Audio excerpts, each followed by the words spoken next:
Check, check. 1, 2, microphone, check, check. Am I competing with the music, or is this pretty good? I never know how to read the little equalizer charts.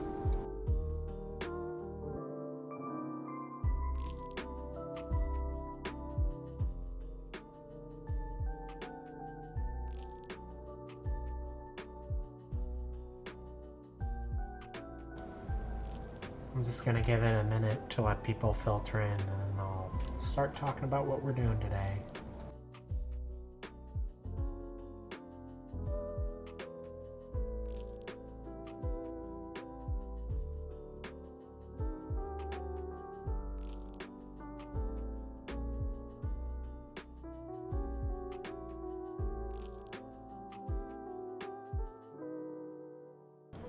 Also try and coax my cat back here.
Okay, so I'll get started.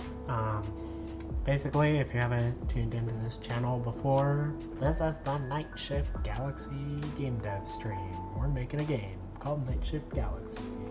You fly little robot mechs around and you fight big monsters and giant robots and do other anime space adventure things. Last week we got started working on this big kind of like oddly topical sandworm.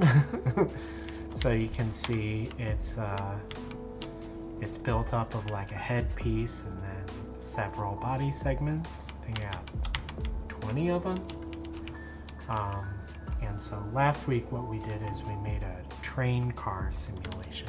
Here I can change up the code really quickly to let that just keep running.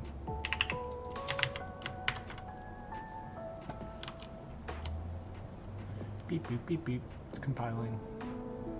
There we go. So you can see when it's in its wander mode, it kind of follows this spline path. It goes up and down. All of the AI logic is just sort of like controlling this Muppet-looking head. All this is just temp art while we figure out the gameplay inclusion. This is like a prototype. But yeah, you can see it's just sort of going up and down, travels along this spline, it aligns to the terrain, so you don't have to like place the spline directly on flat ground, and it should also work if we put like dunes and stuff in here. And then all these back pieces just follow along, right, like they're sort of like sausage links in the train car. You can see in this 90-degree turn right now, like what that looks like. They're all connected at particular hinge points, and then they're aligned along this sort of breadcrumb path, right? So like this piece right here, it's just traveling through exactly where the head went through a few seconds earlier, right? Following like ducklings. We also worked on an algorithm called rotation minimizing frames, which makes sure that the body doesn't like twist or get kinked up, and that like there's as little rotation from piece to piece along the path as we can possibly get away with. That's why like when the head takes a turn, sometimes it like through holonomy kind of causes a little bit of a twist over the course of the whole body to propagate. But when it's on these like relatively straightaway sections, you can see all the spikes, which I really just put in there so that I understood top from bottom. They look up. But then when you go around a really sharp turn like that, sometimes it does a little too much. I probably will need to like put a low pass filter or something on that eventually, but so this is where we wound up at the end of last week. And then what I've been working on this week is, here I'll recompile with this back in, but I made a system where it goes through like in its state machine here.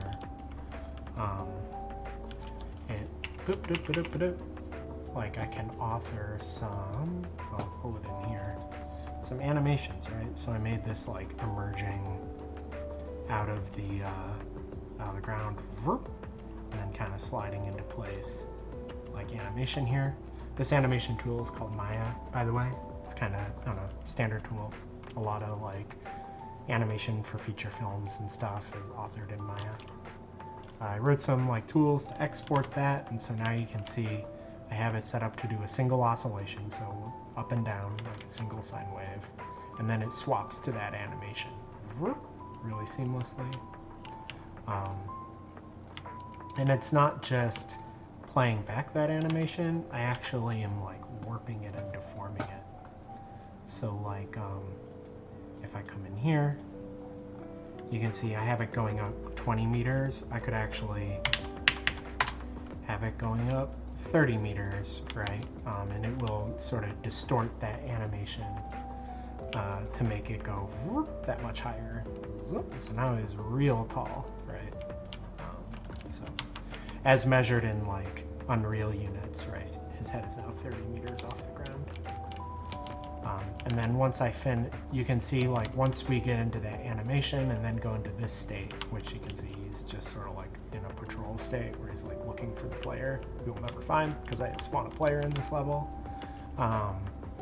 it's changed how the spine pieces are positioned. So they used to be positioned, like I said, like train cars, like on a track, but now it's been swapped where it finds like this piece, right, the first piece that's totally submerged in the ground, and then from that piece to the head, it's now running a kind of like simple simulation, right, where it knows the endpoints and it knows the previous positions of all these links, and then it tries to figure out like a minimum deformation that still like obeys all the constraints of the spline, but like links the point in the ground and the point to the head.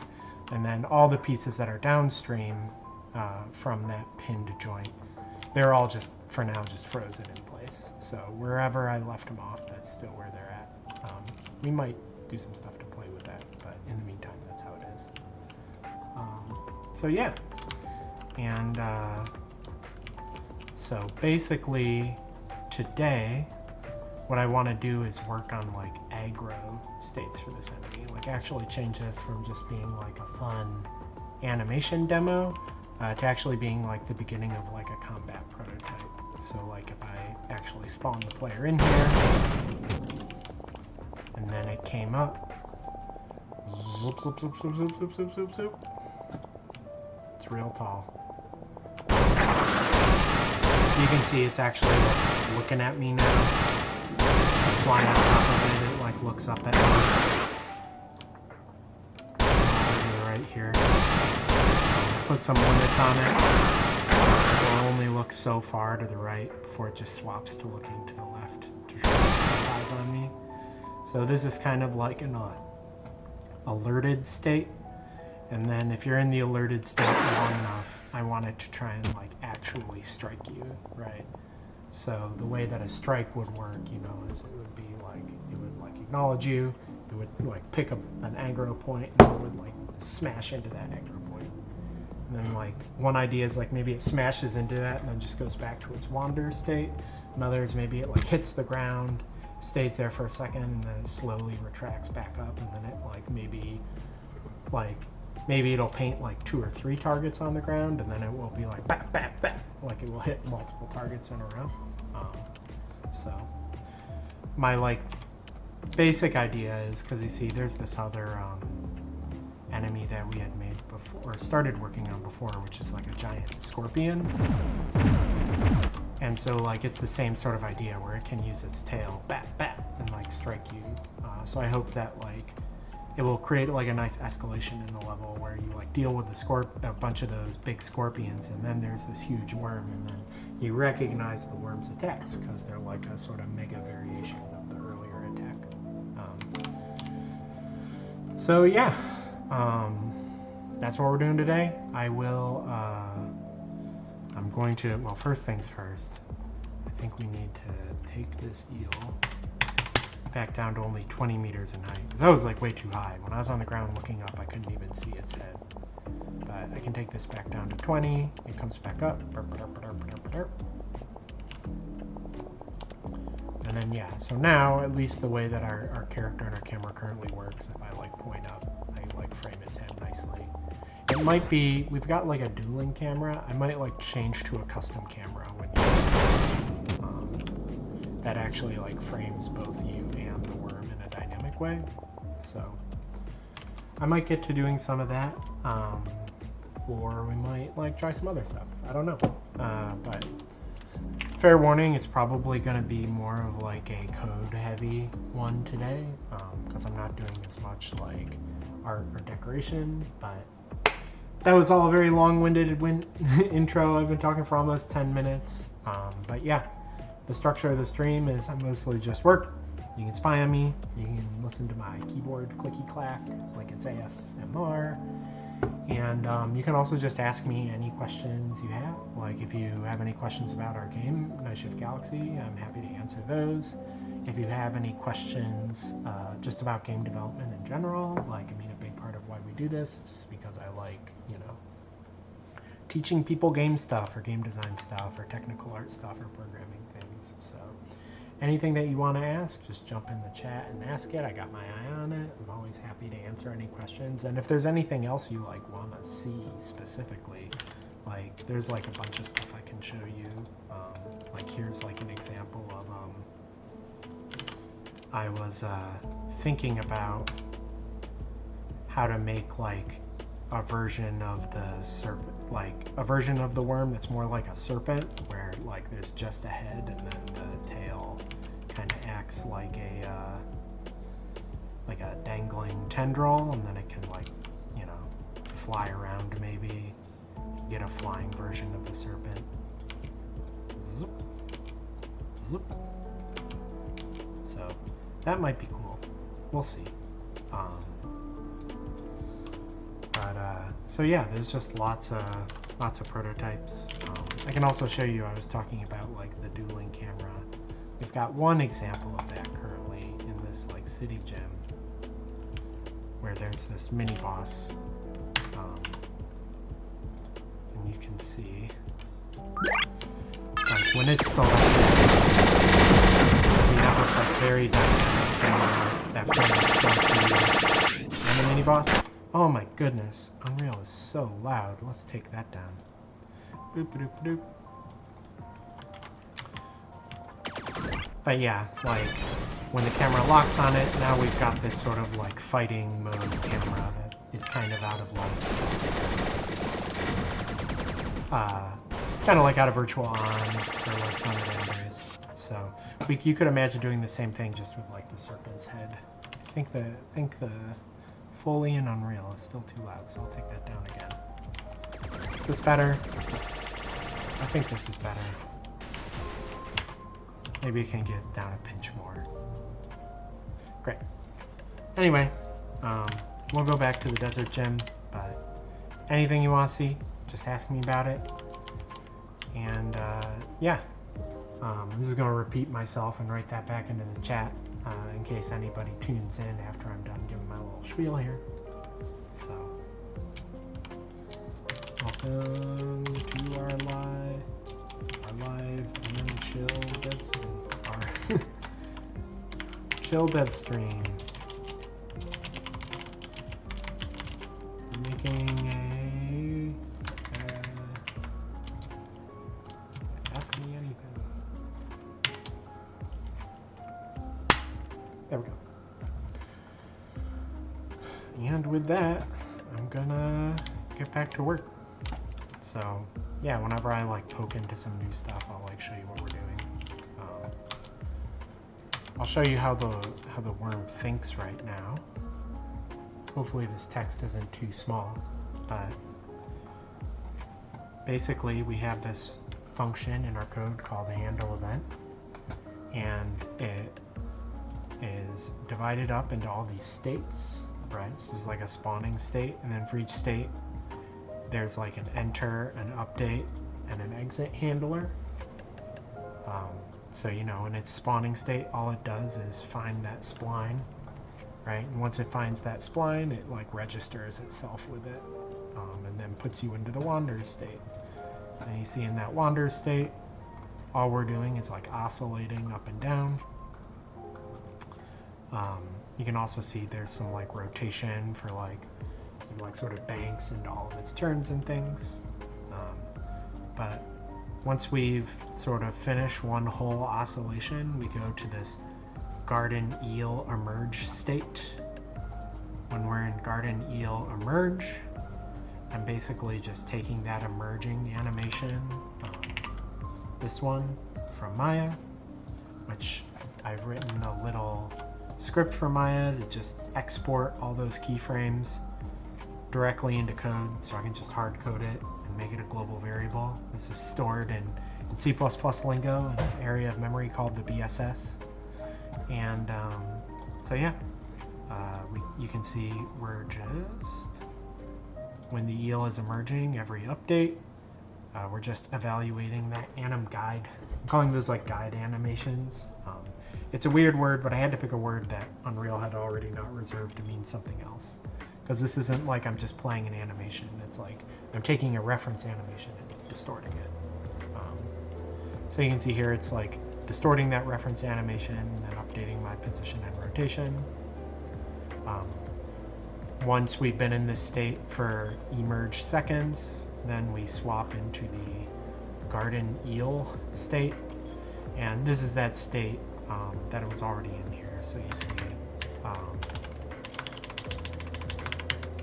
like what we do is to simplify this code. This is all very simple. But you can see when we're here, the position just wobbles. It's just like a little white noise, and it kind of goes like this. And then for the rotation, and that's all relative, incidentally, to the end of that Wurm emerge animation, right? So it like emerges, and then everything that's happening is relative to that last frame.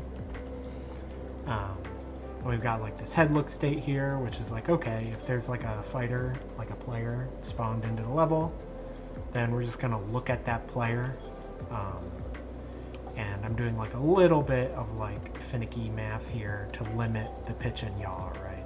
So he doesn't look up and down, he doesn't look down more than 60 degrees or up more than 90 degrees, and he doesn't look left or right more than 65 degrees. Those are just numbers that like I played with until they look good. And if there's not a fighter in the world, then you can see all that happens is I have another little like sine wave oscillator here, and it's just doing this, right? So there isn't players looking for the player. Probably what we would really want to do, and I'll get to this when I'm just like working on my own off stream, and it's because it's like kind of boring work, but like really what we do is we'll add like a component to this mecha that other enemies have, which is called aggro component. Aggro means like I've noticed the player and I want to fuck with them. So like probably instead of just saying like, hey, is there any fighter in the scene at all, I'll say like, hey, am I aggro? Do I have an aggro fighter? And those aggro components have a bunch of options, which are like, oh, do they need to be in front of me for me to be aggro? Do they need to be in a certain shape or like range or like vertical offset or whatever? So that's probably what will happen here, like when we're just in this idle garden-eel state. You know, if you're aggro, you'll look at the player. If you're not aggro, then you won't look at the player. But what we want to add, like I said, is like I think we want it to like attack the player, kaboom, right? And then sort of slowly reel back in. So we're gonna need some new states. So you see our states right now. We've got like spawning, wander, eel, emerge, and then garden eel mode. Garden eel, by the way, is just, I was kind of talking about these guys last week. It's just these, you can go to an aquarium and see them. They're just these little fish. Sometimes they're called jugfish. But like this is sort of like the same as like what our character's doing. So I thought it was like an easy way to explain it. Someone sees garden eel and they're like, what does that mean? And then they Google, they're like, oh, it means exactly that. So we have a state here which is like mecha state, and I guess it would be like strike, antic. Antic is short for like anticipation. Another would be mecha state striking. So anticipation, it's like I'm getting ready to strike. Striking is like kaboom, I'm hitting. And then mecha state, I guess we'll have like strike cooldown, which is basically like it's slowly rewinding its head back to the like garden eel position. So let me come in here.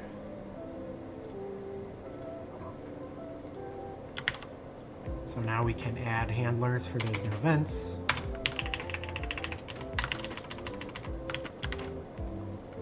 So we have strike antic, enter, strike antic, update.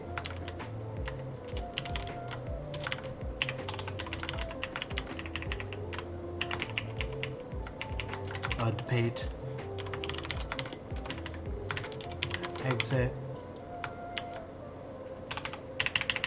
and we'll have 3 more cases for striking.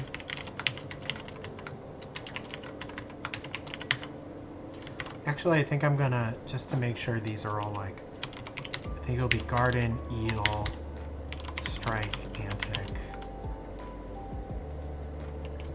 Oh my god, I can't type. And then garden, eel, striking, garden, eel, strike, cooldown. So we know all of these are like, you're in the garden, eel pose when these things happen.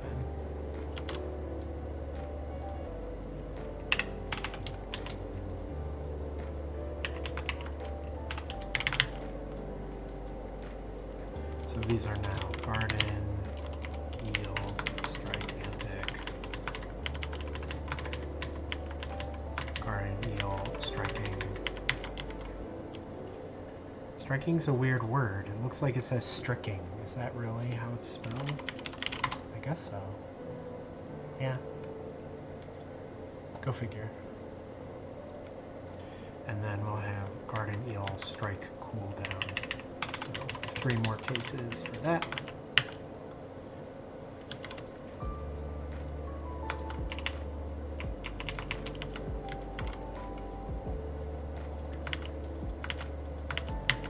Yeah, if you're wondering why I'm just saying like garden, eel, strike, cooldown and not mecha state garden, eel, strike, cooldown, that's just because my macro, which turns this state event pair into a single like identifier, you can see it goes in and it puts that mecha strike prefix on there, which is just so I don't have to keep typing like mecha state every single time over and over again. This all caps like thing that kind of looks like a function. This is actually a macro. This is just a thing that does text replacement.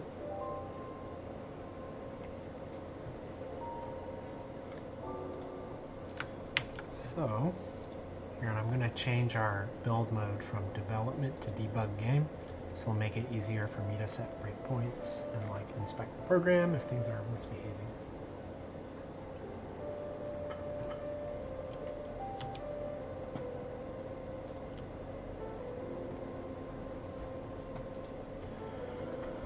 Oh, so much front matter on this stream today. It's already been 30 minutes. Can you believe it?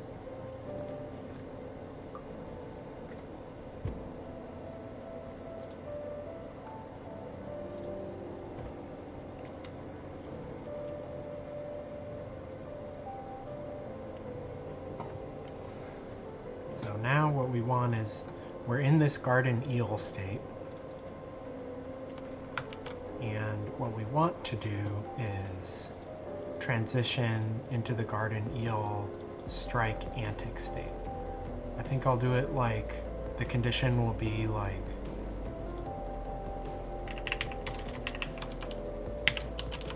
transition to strike, question mark.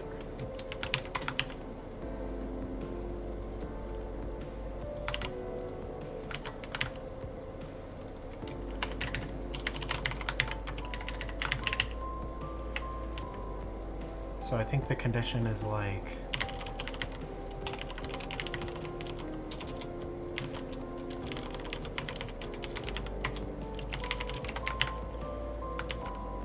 if there is a fighter and we've been in this state for like, let's say 3 seconds, and the fighter is like out in front of me.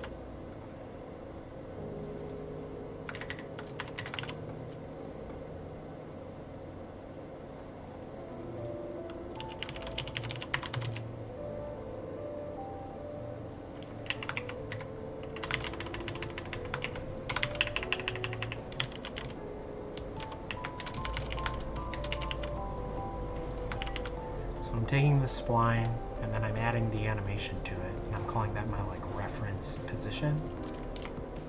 And we also have a reference direction.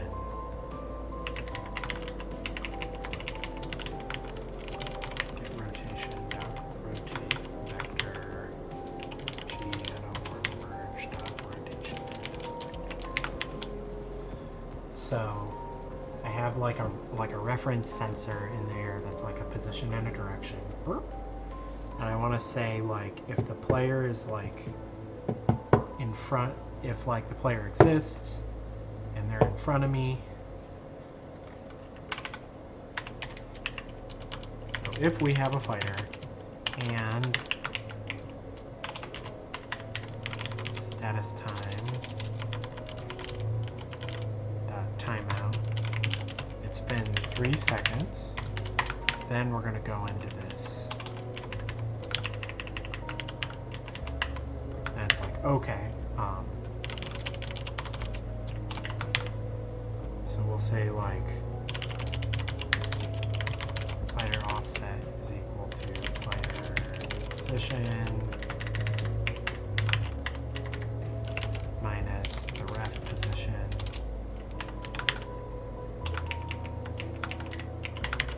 when I say off, I really just mean offset. It gets annoying to type longer words, and so like position becomes pos, and rotation becomes rot, and direction becomes dir, and offset becomes off.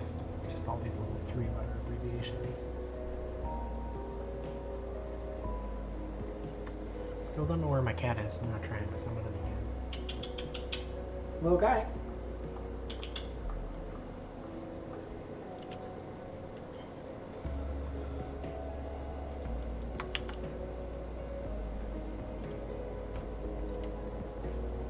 Anyway, chat's been kind of quiet today. If anybody has any questions, you can pipe in. Also, if I'm just like blazing through this stuff so fast, let me know. Also, if you don't need me to explain everything I'm doing and just want to listen to the clicky clack of the keyboard, let me know too. But okay, so we have the offset of the fighter, and basically for now I'm just going to say if the fighter is in front of you. And the way you say something's in front of something is with what's called the dot product, which in Unreal you use this vertical bar for. So if the fighter offset dotted with the reference direction, so if both of these arrows are in the same direction, that'll be greater than 0. Then we're going to transition to the strike antic.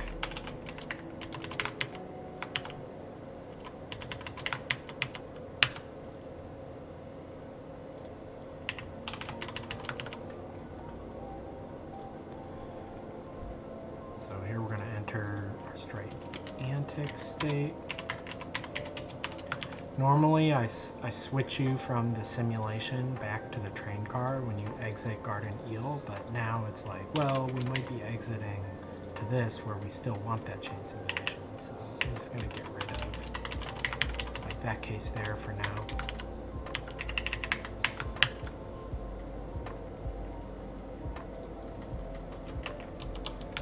It's kind of annoying that I'm probably going to be copy pasting this a lot, but can you do?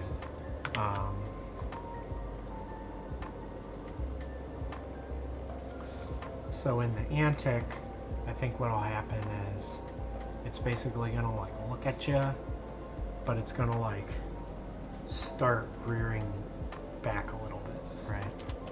So, and also we're gonna want to say like if status time dot timeout. Let's say the antic is ½ second.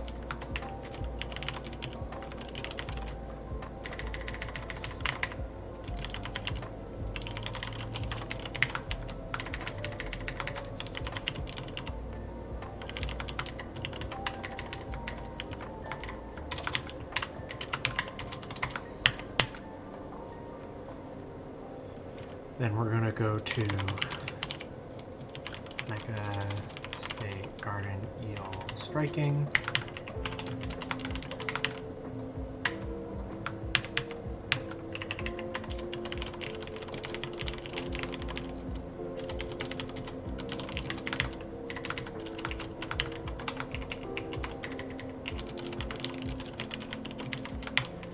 Otherwise, we're going to have like a progress here.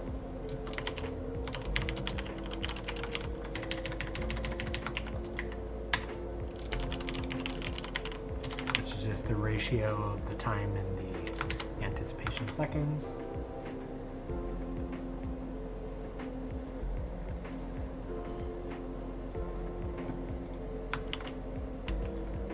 Then our actual position, our target position is going to be that reference position here, and then let's say the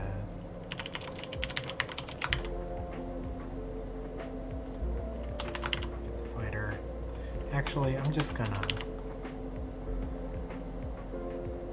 pop this to the top. So many states are gonna want to have the fighter.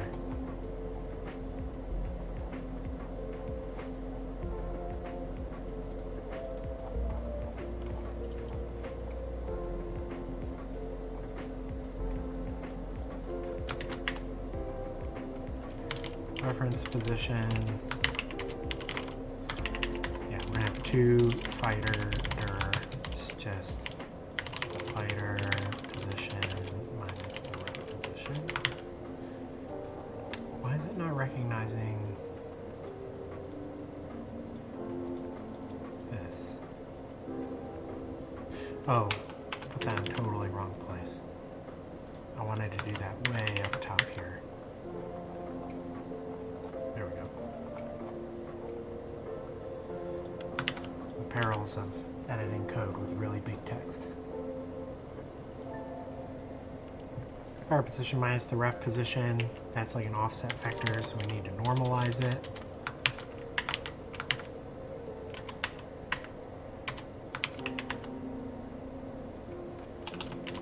And we're going to say the ref pose minus the two fighter dir. Let's say the anticipation offset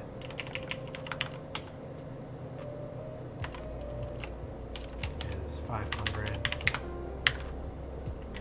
That seems like a lot. Maybe just, I know 350 is the length of one link. Yeah, maybe 500. It's like a link and a half.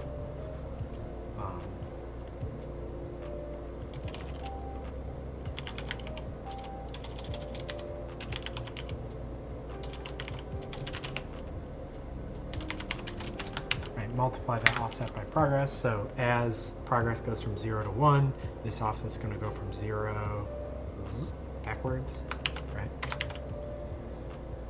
And then I'm going to use damp position. This means that, like, rather than setting it directly to the target position, I'm going to pass that through a low pass filter, so it's kind of smoothly chasing that target position. So we need to say, yeah, you'll catch it after 0.1 seconds.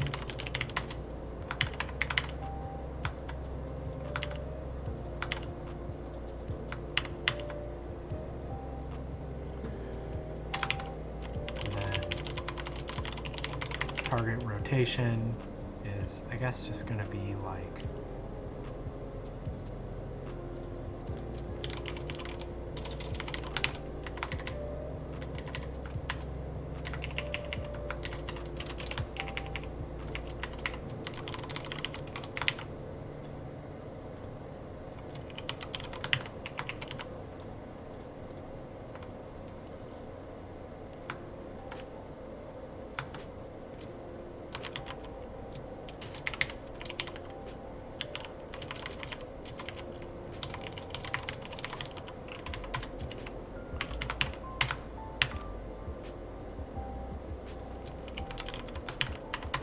So we're just going to look at the fighter, and we're going to maintain our current like up axis.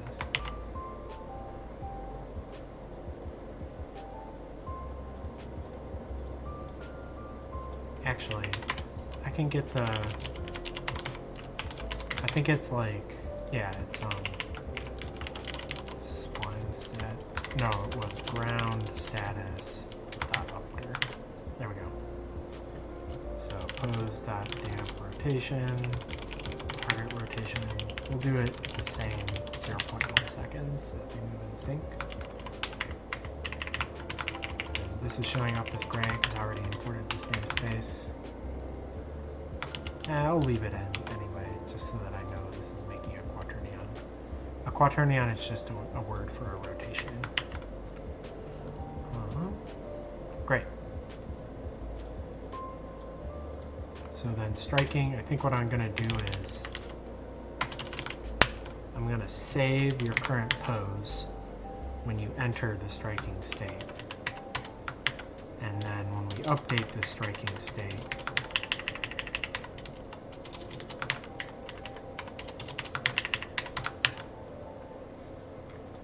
so I don't need this anymore.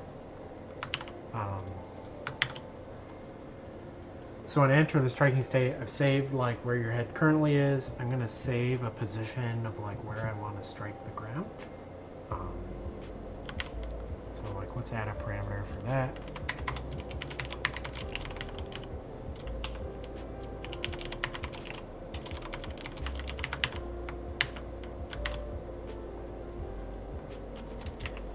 So we're going to start at the fighter position, and it's going to be like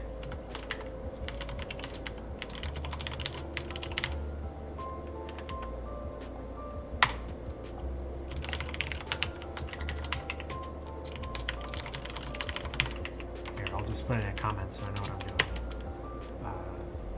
Ray cast down from player to ground.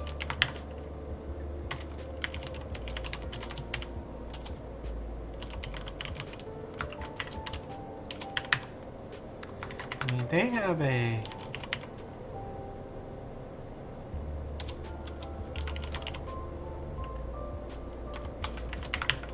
fighter might already be standing on the ground. I might already have a ground reference. Let me check. But you know what? I want to make sure I'm always striking the static environment and not like a moving platform that they might be standing on. So I should still trace down. So I'll say 2 static ground.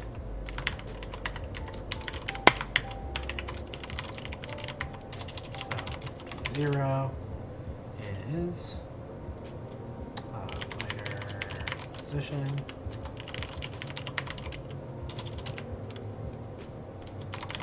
Trace direction is negative the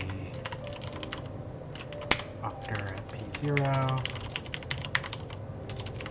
So P1 will be P0 plus trace there times. I think I already have a train cast distance, so we'll continue to use that.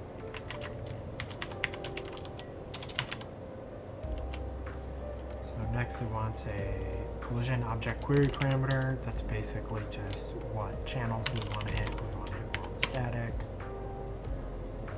Then it has a collision query parameter, so that's where we give it like some debug info.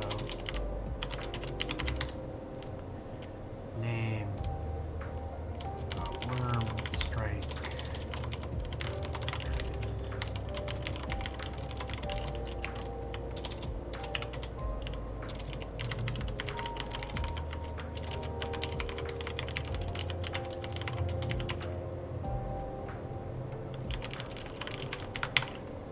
So this is basically saying this trace is coming from me. I want to hit collision and not just like render geo. And my debug name is Wurm strike trace. So if I'm debugging raycasts, I can filter by this name and then I'll only see these casts. And I should make sure I don't have typos.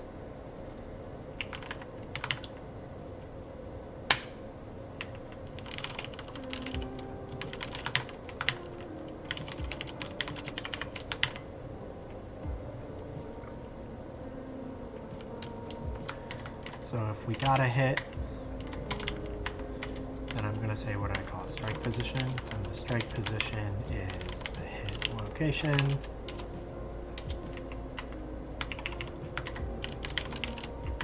Otherwise, I'll just strike the fighter hit position. That shouldn't happen though, so that's more just like an edge case so the game doesn't crash in a weird situation.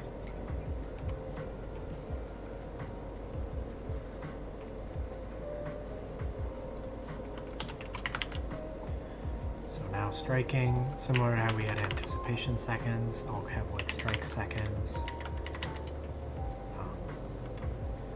Maybe this can be like 0.35 and there can be 0.65, so like 1 Mississippi like the whole time to hit it.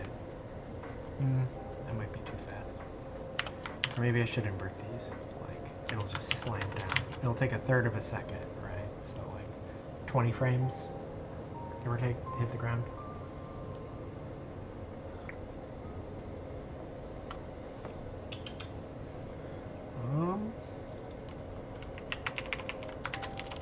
Strike sequence, elapsed, status time, elapsed. If elapsed is greater than strike seconds, then we're going to go to the Garden Eel strike cooldown.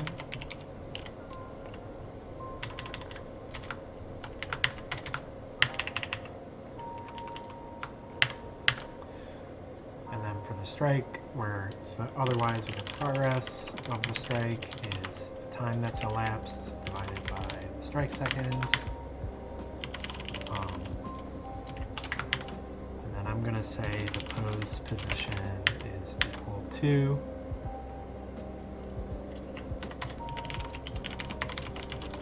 P1, I'm just going to say the saved pose. I have this extrapolate position method. This is basically, instead of like just using the saved poses exactly, I'm gonna like extrapolate its velocity a little bit as though it drifted.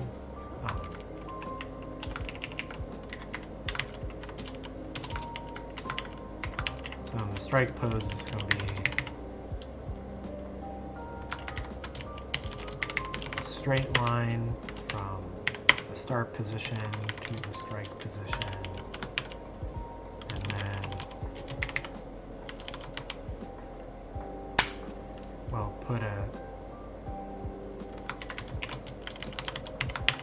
have it speed up as it goes.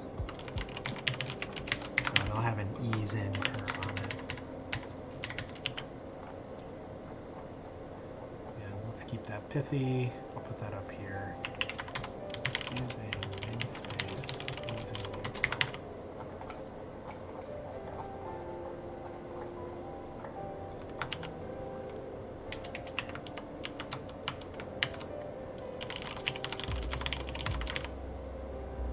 target rotation.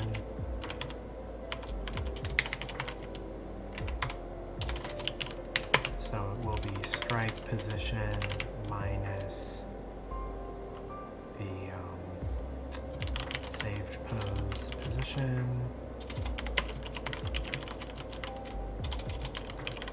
using the direction of the terrain to orient it. The reason I have to do this from XZ instead of just saying, like,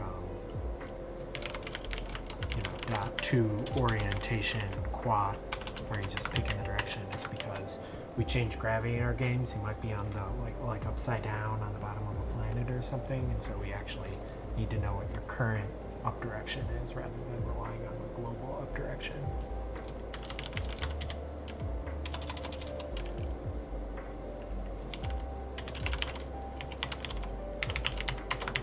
And then the rotation, we're going to slurp from the saved pose rotation to the target rotation.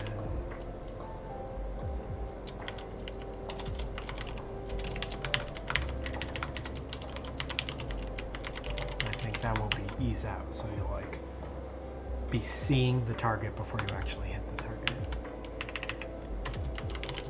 And then I don't want to think about angular velocity or velocity here. It's so fast, it might just mess stuff up to have big values there. So we'll just zero it out.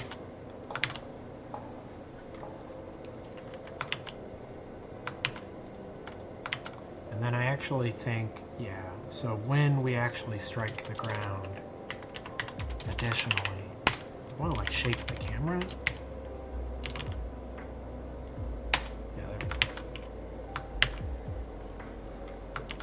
And then right now, cooldown, I won't do anything. So like what we expect to happen here, I'll get the code compiling while I talk.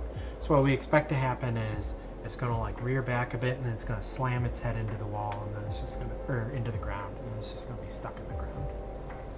And probably our player is going to do all kinds of bad stuff because we're going to be like overlapping collisions. We're going to be like derp around the level.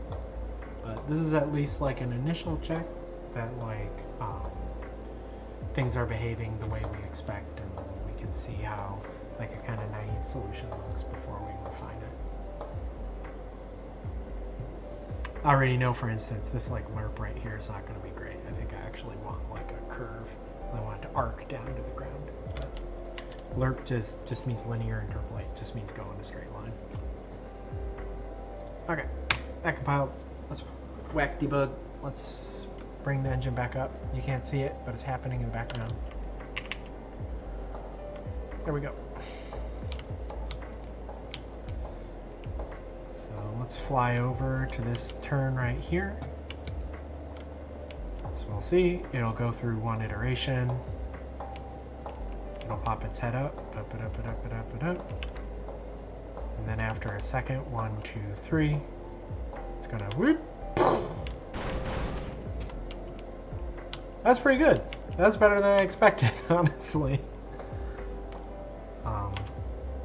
Let's see that again. And actually, here's what I'm going to do. I'm going to go to Blueprints, Open Level Blueprint. I'm going to, ooh, don't need that. Maybe. Don't need that comment.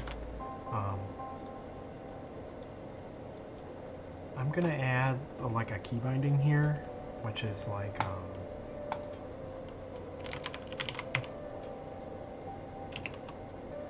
like 0 on the numpad, and when I press it,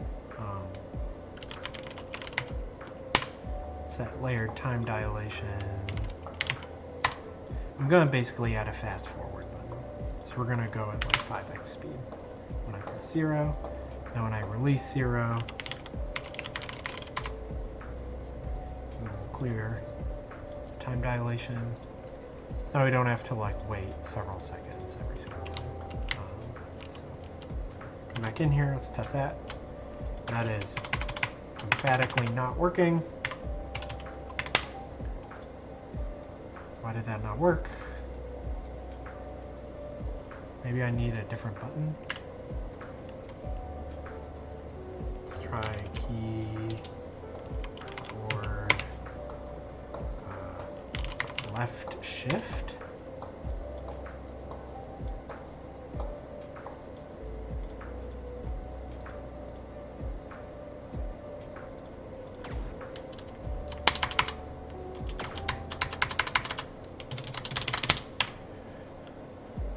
Friggin' nothing.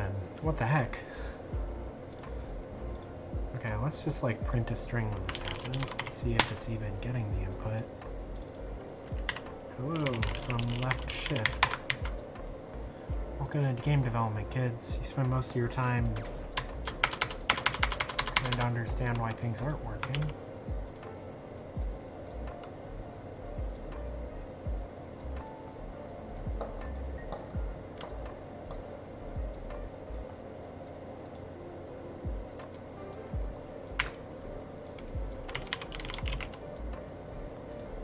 We did P. Is anybody using the P key?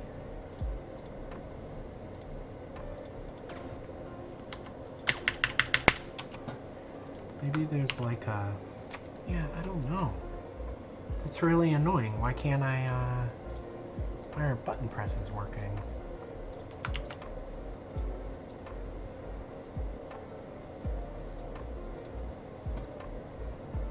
Start with tick enabled.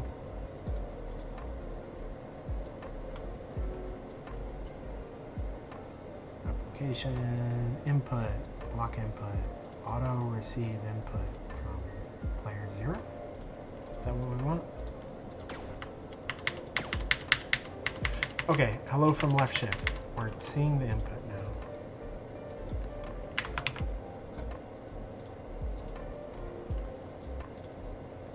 But is it not? Why am I not actually going faster?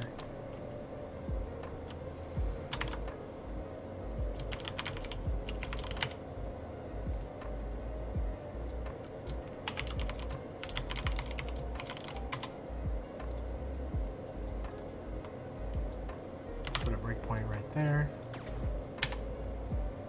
Okay, it's definitely calling in. World context object. Desert gem.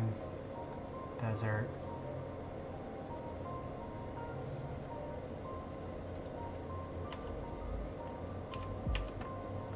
Set time dilation.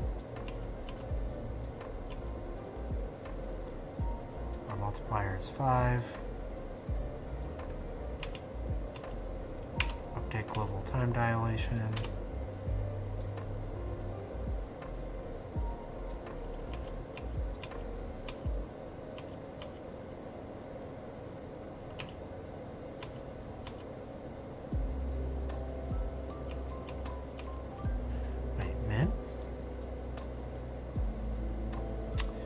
That's weird. Why did I set this up?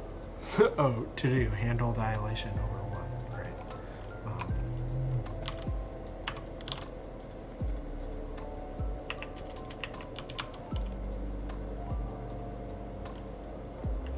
If time dilation mults dot non 0, set global time dilation multiplier 1. Else.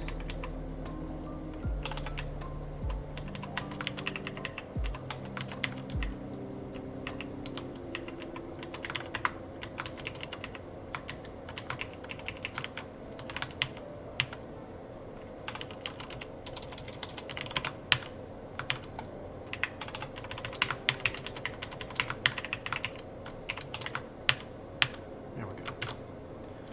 Recompile that. Now we should be able to run fast forward. Oh, still that breakpoint. Oh, excuse me. Yeah, there we go. Now we've got fast forward. Great. So he's gonna look at us and be like, hey, boom!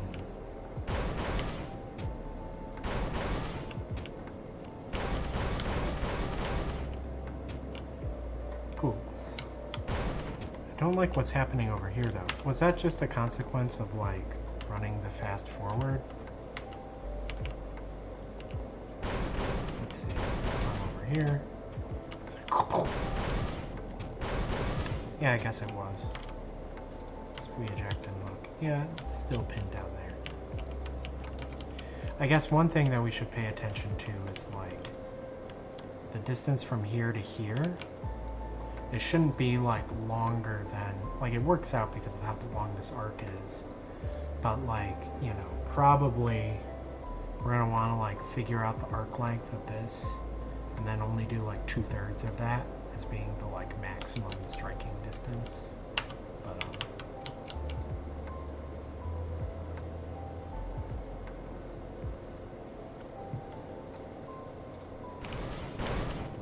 let's just see that one more time. See what happens if it'll get goofy if I'm like behind it. Well, actually, the way I wrote it, if I'm behind, it won't actually strike. It'll wait until the moment, yeah. So it's waiting until I enter that region, right? So I guess that's the first thing that we should do is like, if I'm very far away, this is gonna look incredibly stupid, right? Like it's gonna get hella broken.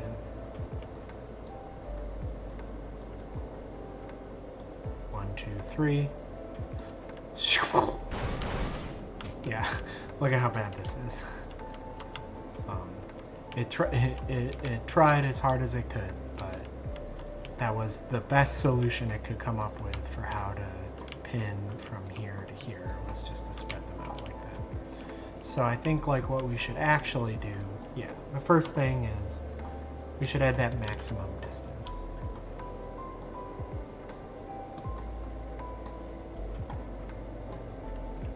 So here's where we're in Guardian Eel, and you can see if there's a fighter and we've been in this status for 3 seconds already, then we strike if you're in front, right?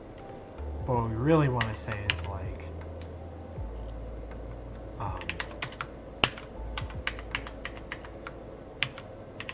here I'm going to show you like a cool little C++ trick. You can wrap any like scope like this, and on one end do, and then the other end while 0. this basically makes... Why are you complaining to me? Okay, it wants me to say plus. But like by doing this, this is now a one iteration loop. So it has no effect, but it means I have the ability at any time in here to say break, and then that will jump ahead to here. That's the same. You can do this by just using go-to statements, but this avoids having to use go-tos. So.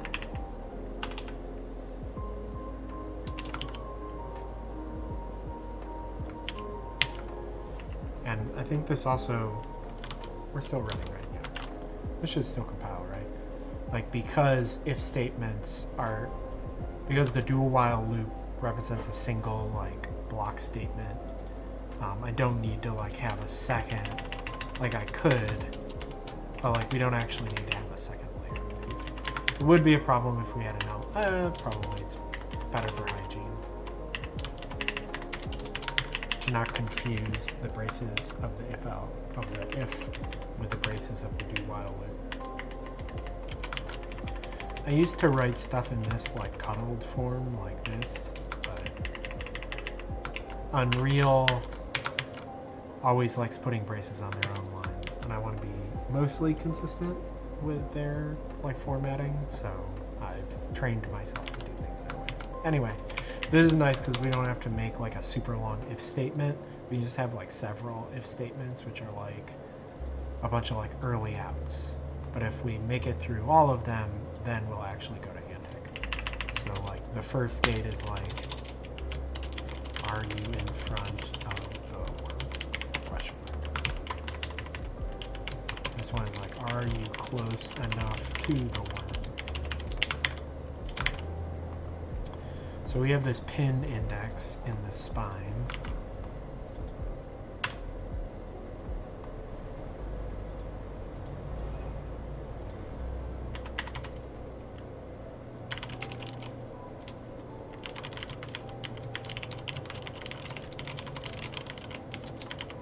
This is like which, like counting backwards from the front, like which spine is actually pinned in place.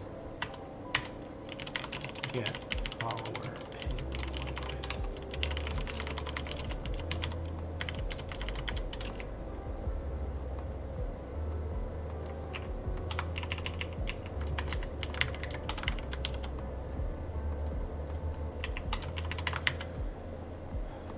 Sorry, this is just a bit of gross code, but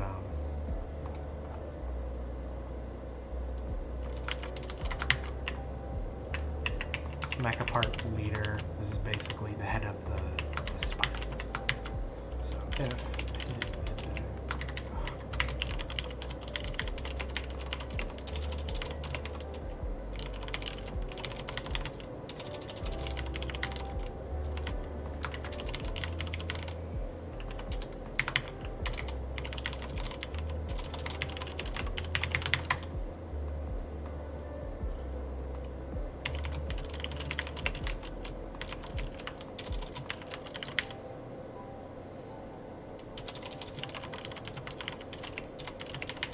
basically just computing the length of the spine of the worm from the head to where it's pinned to the ground.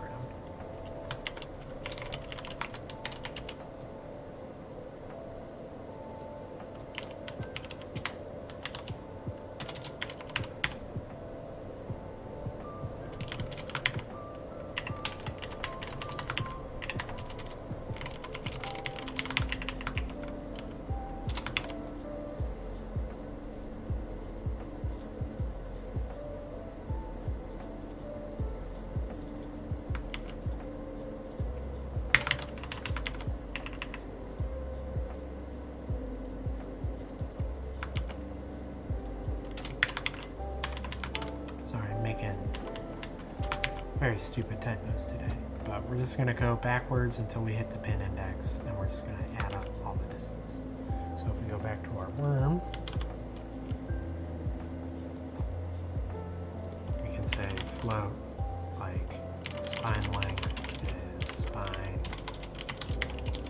get follower pin length.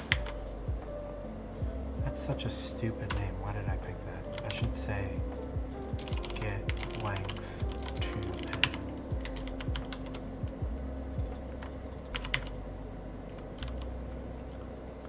I'm gonna close this down because I'm gonna need to recompile and restart anyway.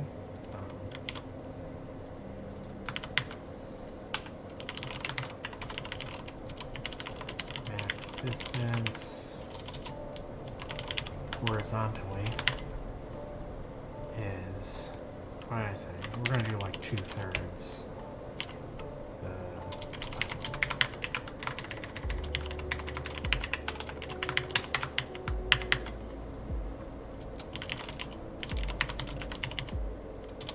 Let's say fighter offset in the horizon is just going to be vector plane project, the fighter offset onto ground normal. Now we're going to say if fighter offset, well, I have a vacuum tool. I have a function longer than.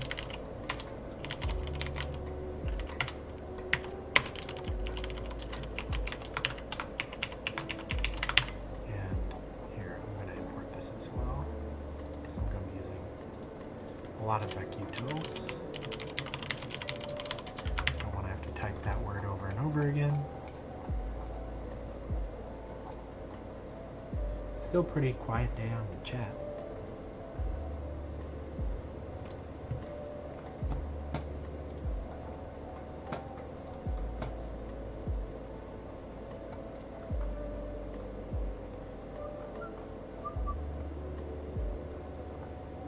Here we go. So slaughter, break. Great. So now I'll start stuff back up again.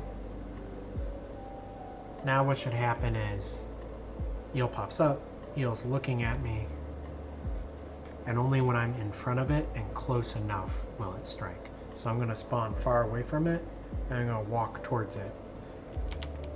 And then we're going to see when it strikes and if it's like a reasonable distance that it has struck at me.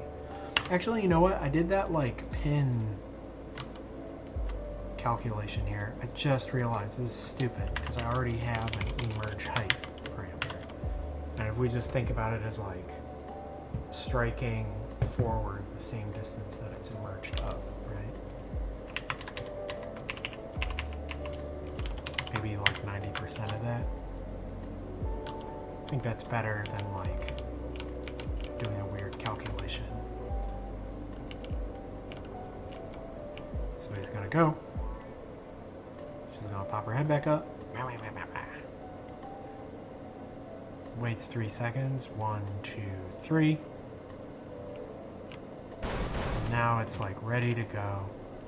I just need to get close enough.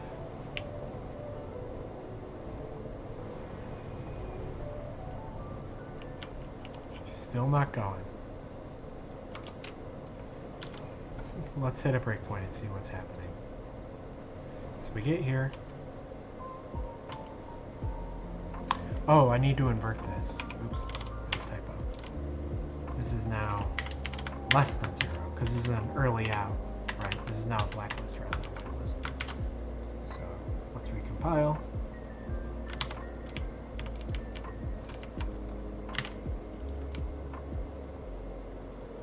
He goes up, they go down, they come back up again. Blah, blah, blah, blah.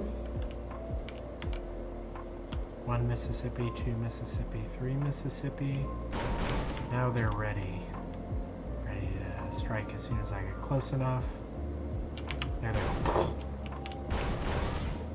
And yeah, that arc, it looks like this is like a good distance, right? Maybe it could even be a little longer. Oh, what if we did the full emerge height? Would that be a little too straightened out? Let's find out. Spawn back here again. We'll fast forward with our new handy dandy fast forward button. And then well, that's not so bad either. That's a pretty good like max distance. I might trim it just a little bit. Still pretty good. Great. Okay, so now, here, let's try approaching from like the side. See what it likes for when we attack from the side.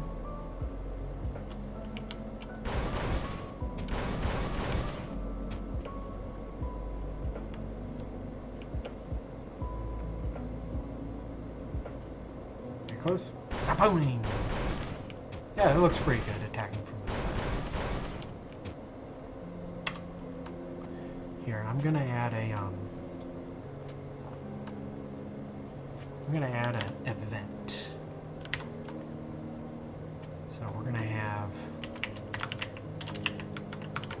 if it void on Wurm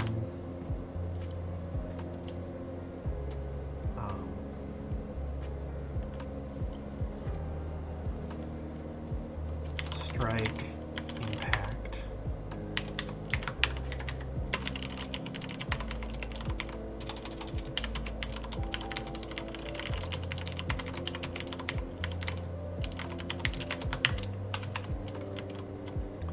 So then when we're striking, instead of saying shake camera here, I'm just going to say Wurm strike impact, strike position, ground status, upper. So now we have this event, strike impact, and I'm going to use that event to like spawn a strike position hides class member.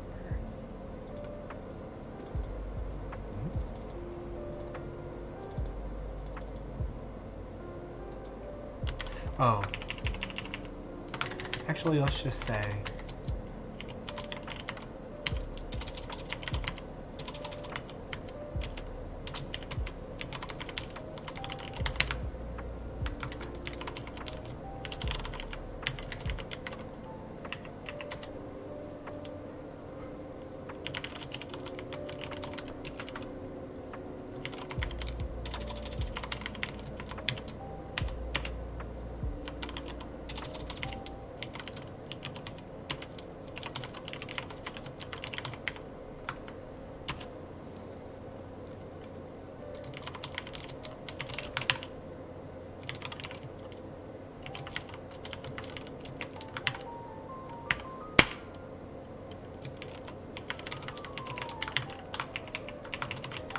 I'm going to send a full...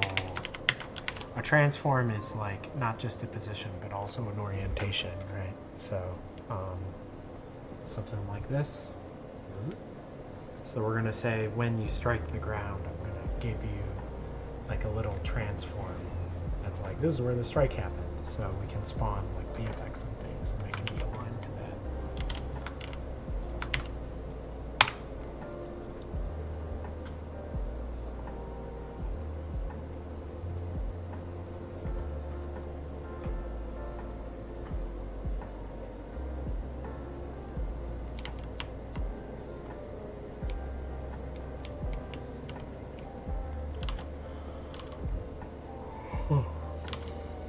Okay, so we can open up the blueprint for this dingus and say on Wurm strike impact.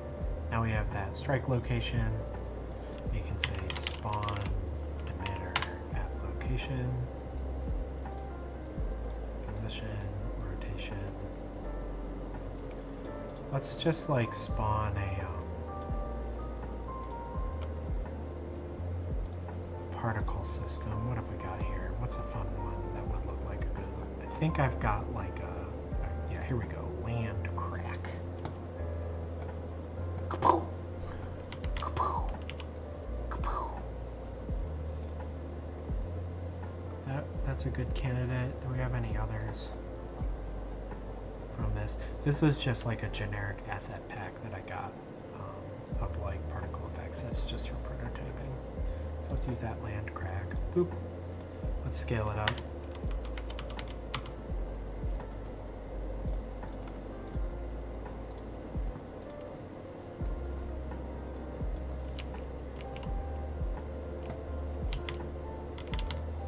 we go.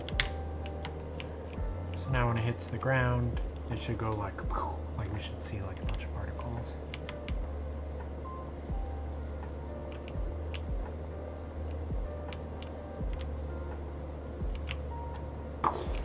That's pretty cool. Could be bigger. Let's go bigger.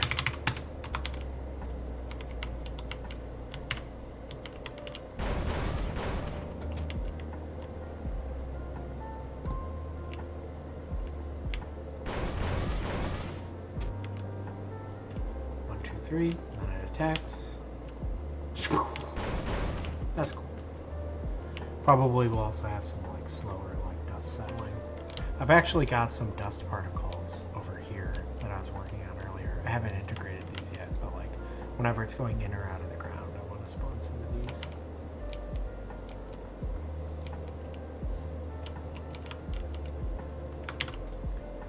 Yeah, and then I'll also do the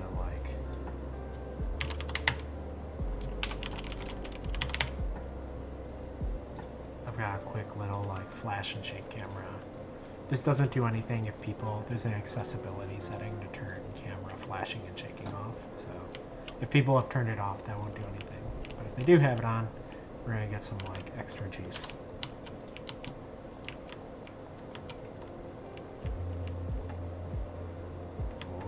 Oh.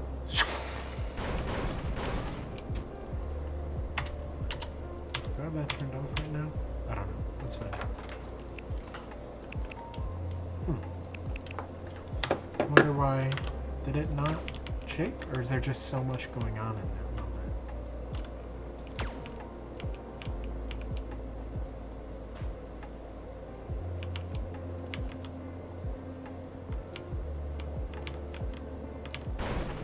Well, I guess it happens. It's just so subtle. I need to add a better camera shake, like a more epic one for really big things like this. But okay. So next thing, when it impacts the ground, there should be like like the player should actually get damaged, right? Like I'm getting pushed out by the collision, but like, hey, look at my armor. I'm doing okay. This should actually like hurt me. I think I have some like apply explosion thing that I did. Explosion AoE. Explosion manager. What did I do?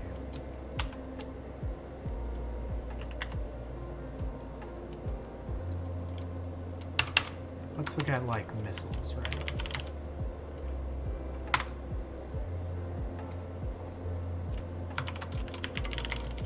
Missile managers cause explosions. Here it is. Combat util, apply explosion. Great. Let's try and do that.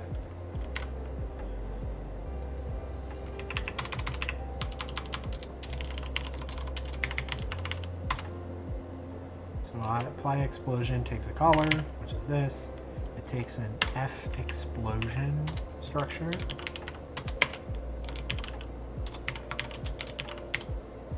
So the center is the strike position. Radius, I guess the radius, we'll just set it to the devil's number, 666. And then damage dot amount. Do you initialize the damage description? Oh, no, you don't. So we'll have this deal like 5 damage. And the tag is E damage tag. AoE, area of effect.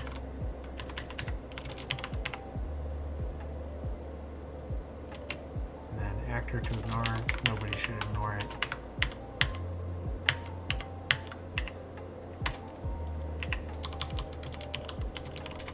Wasn't there like a faction thing that I also had? I'm kind of confused. Oh, I think the faction comes from this pointer. Let me see. Apply explosion. Apply explosion. Overlaps.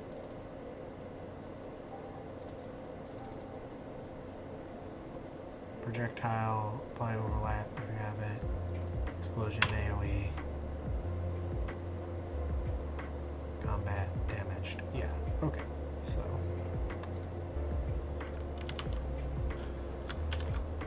I know that because there's some stuff where like you shouldn't get damaged by your allies stuff. I'm wondering why I don't have to specify that.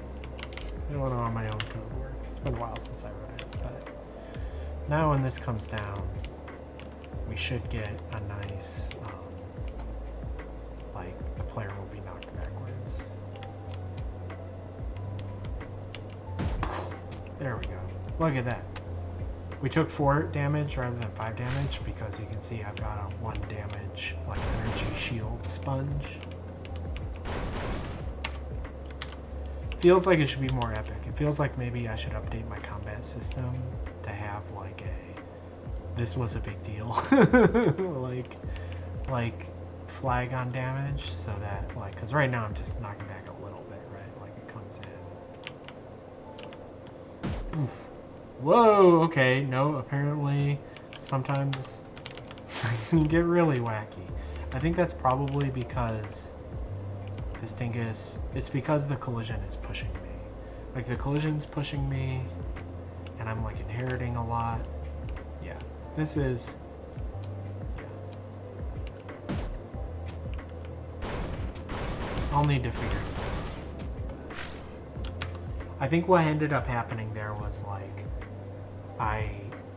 for a fraction of a second, I was actually standing on top of the Wurm, and then but the Wurm was traveling really fast, and then the damage like threw me, like broke my ground contact, and then I had inherited this insane amount of movement, even though it wasn't moving anymore. I don't know. That was a little strange. I need to think that through, like figure out what on earth really happened there.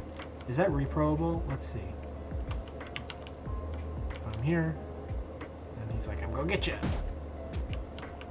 Mostly seems fine. I don't know why it's...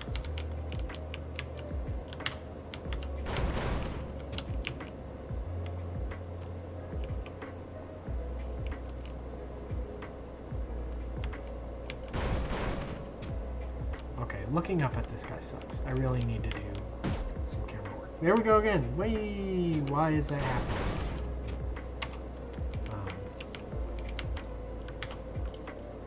I won't figure that out on stream in the next half hour. So that one I'm gonna have to like add some logging to the player to like say everything that's affecting the player's speed, and then look at the log after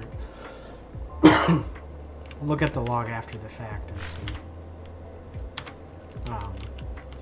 where it's actually picking up that. I think it's because this has collision and it's like pushing me but also exploding me at the same time. There's got to just be like a bug or something in my code.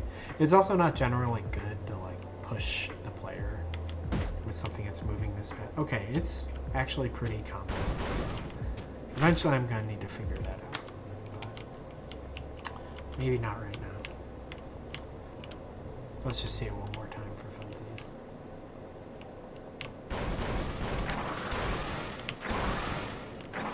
What happens if I'm flying in the air? Is it going to hit the ground below me? Oh, he's hitting it in the air because the train cast distance is not that high. That's such a good point. I should actually do the trace for the ground before you commit to attacking. That's a good idea. So, like, unless it can find a ground, it won't actually try and strike the ground. Then I don't have to worry about this stuff, like, am I striking the air kind of thing. So,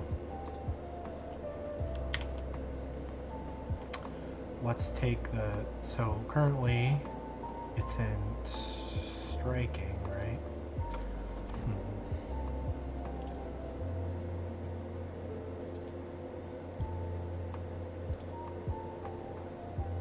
Yeah, this is where we do the raycast for that strike position.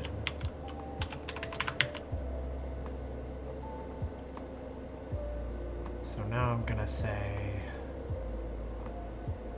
garden, eel. Yeah, in here. Are you in front of the worm? Are you close enough to the worm? Is the player close to the ground?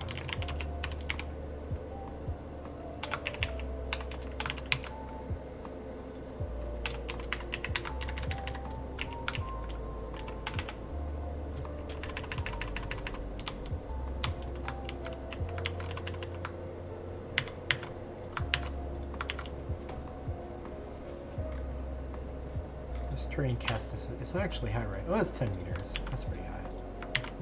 We'll leave that alone for now.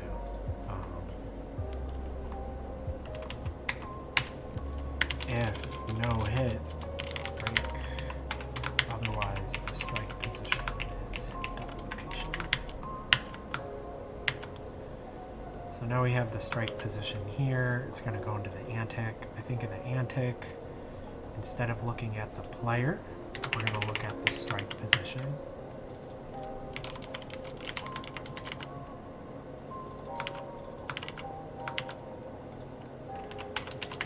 Then in striking, we'll still just save the pose when we enter here because we still want to learn from it. Cool.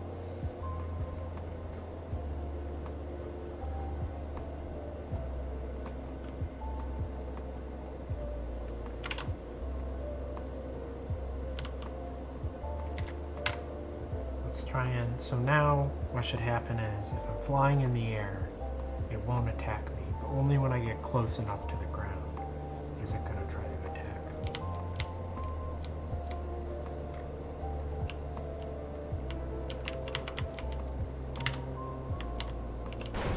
So let's fly in the air here for a bit.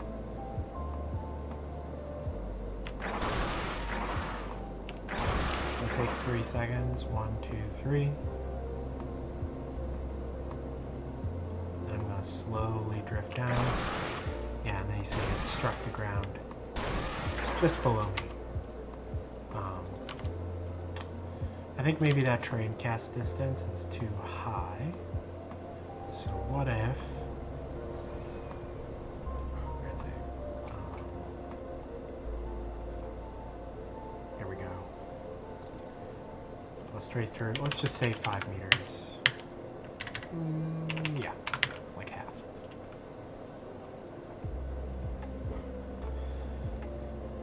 Cool, so now it doesn't try and strike when you're very far away, it doesn't try and strike behind you, and it doesn't try and strike into the air. So I think all the striking is good. So let's just have it, let's actually implement this strike cooldown state. Its head is on the ground. Oh, one thing I did want to do, we can maybe get to this later, but like in the antic state, I don't just want it to like slowly reel back. I want it to actually like vibrate. It's like, ooh, I'm gonna get you. Ooh. Yeah, let's just do that right now. That sounds fun. Where are we at? Oh, we still got another half hour.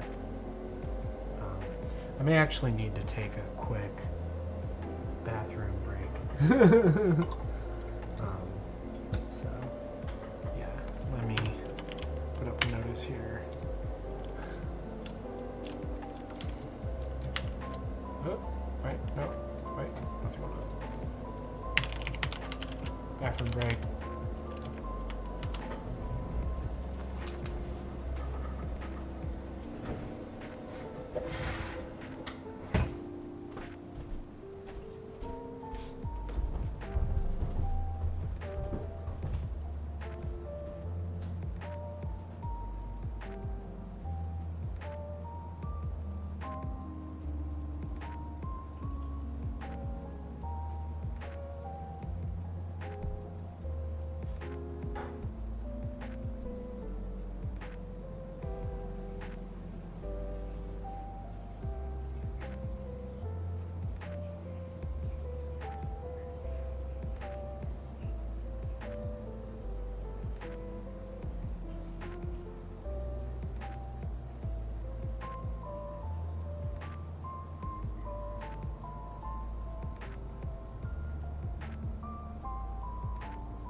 Okay, I'm back, baby.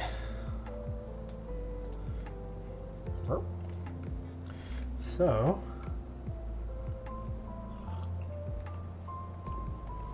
excuse me. Let's see about, what was I gonna say? Oh yeah, we want it to like shake, like when you're striking. You're in anticipation of striking. So I think like we can.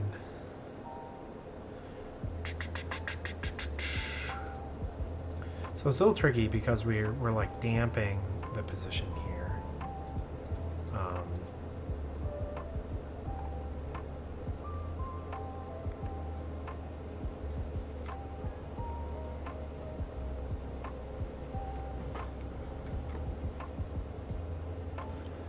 I wonder if, similar to the other thing, just save the pose.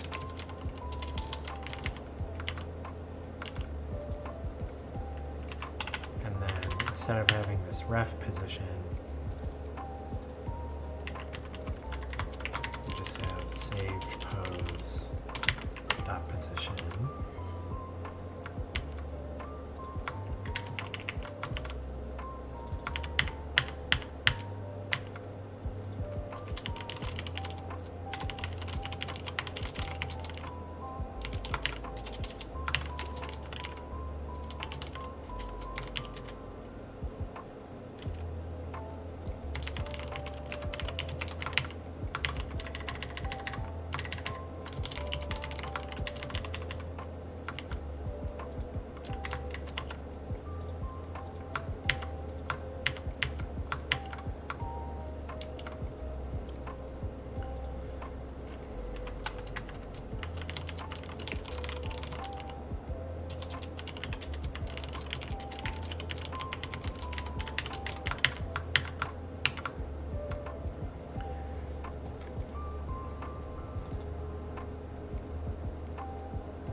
Put a little easing on the offset. So now we're not blurring or like smoothing the position at all during the anticipation.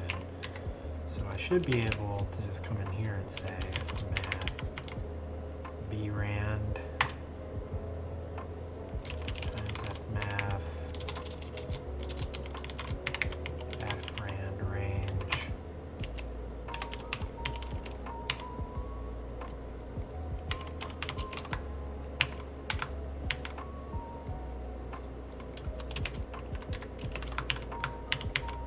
I actually don't like this solution very much. Wait, I'm getting an idea. I think there's like, yeah, because there's like the primary movement and then there's the secondary movement. And the way that I use this pose parameter for all my like mecha and stuff, it kind of folds them together. I wonder if I can have a second parameter that's just called like you know, like secondary movement or whatever. Something to think about for the future, but for now we'll just do this and then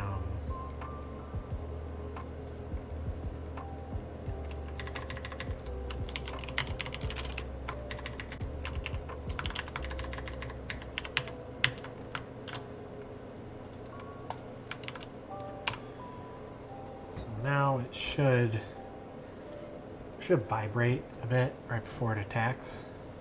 I'm just adding in literally just random numbers into its position to make it like kind of noisy.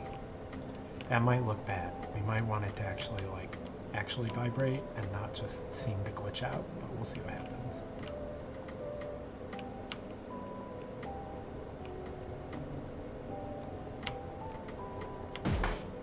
That wasn't so bad. I mean, it was a little silly towards the end there. I think this can be like,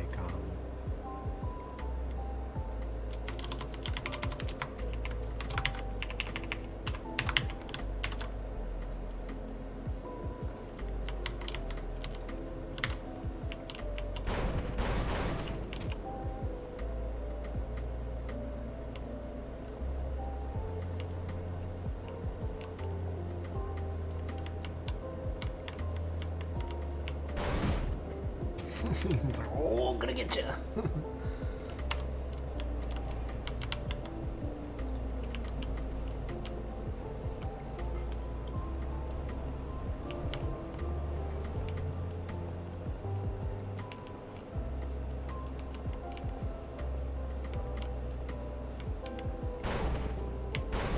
Now I'm stuck in collision. So there's like, I do think the collision thing, it's like, I'm gonna need to think about this for a while. Like, how do you not get pushed by it? How do you not get stuck inside of it? It's almost like I need to put a sphere around the head, which is like, this is a collision danger zone, and the player's not gonna do their normal collision inside this danger zone. Instead, we're gonna like override your normal movement and just like, you know, when you're in there, like you're kind of just like stuck, or I don't know. I'll need to think about this. This is actually like kind of a hard problem. It's like, what happens if the big foot in Shadow of the Colossus comes down on top of you? What should we do with the player in that case? Because we can't just infer it. We have to do something explicit. Like, this is dynamics. I wonder if it's like they go on to like a ignore player mode or whatever temporarily until you're no longer overlapping them.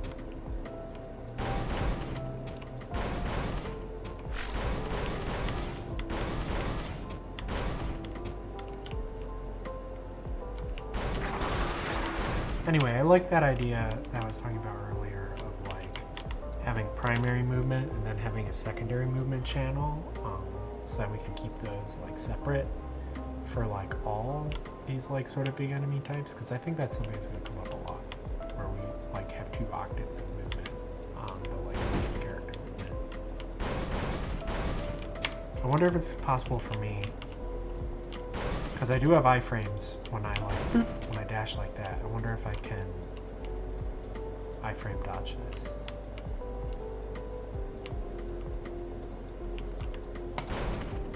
I can.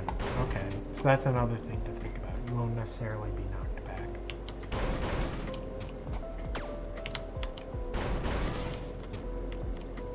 Also, maybe explosions like this should just be tagged where like, no iframe dodging, this is too big. You know, you can't iframe dodge a nuclear like bomb or whatever. Cool. But much to consider. I think, so we do want to be able to retract it and get it back into its like sort of aggro head look state. What was the other thing I was thinking about? Oh yeah, a camera. Like looking up at this sucks so much right now. So I also want to set up like the dueling camera.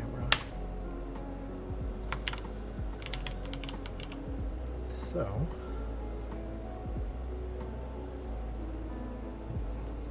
we'll go on this leader. We're going to add a camera lock target.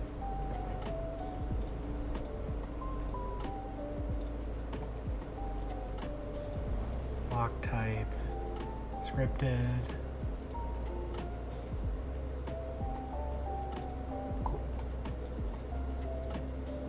So that type of component, that's called a camera lock target component. So now in code,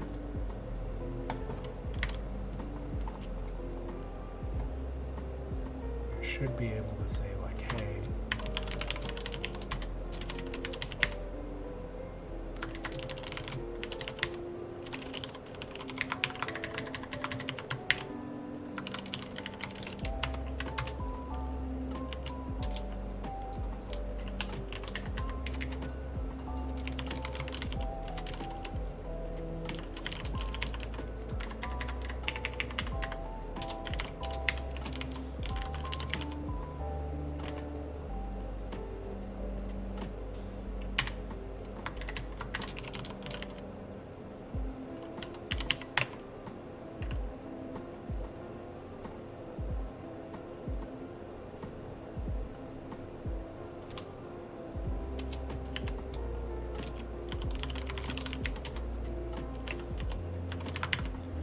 could have sworn that there was a template version of this method. Let me see.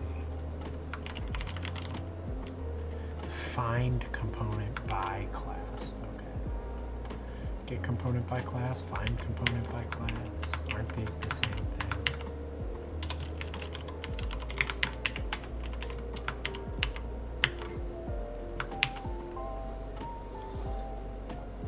So these camera lock target components, I set it to scripted.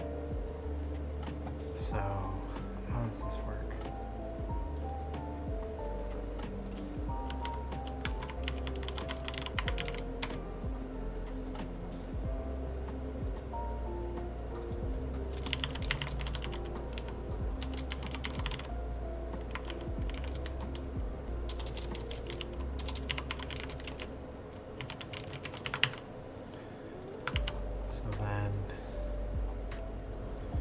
Let's just say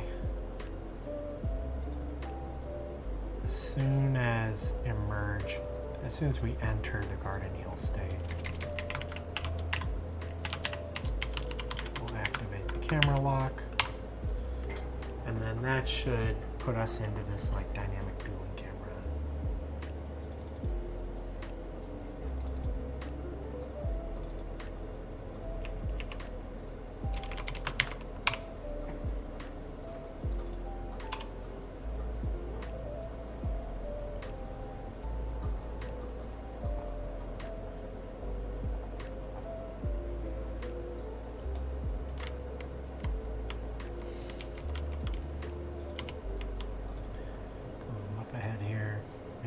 That auto activate is turned off. So now what should happen is as soon as it emerges, our camera should Z-lock it.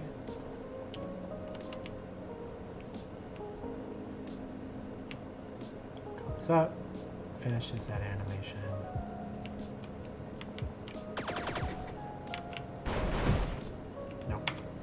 How did that work for my enemy commander?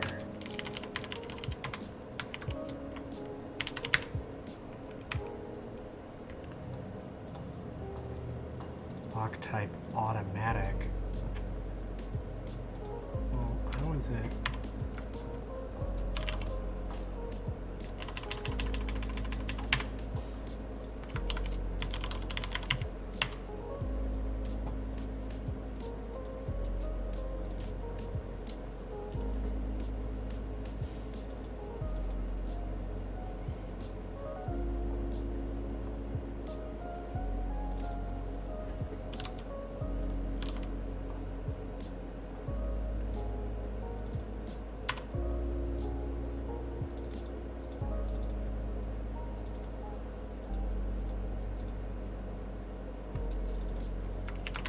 How do scripted camera locks work? How did I write this?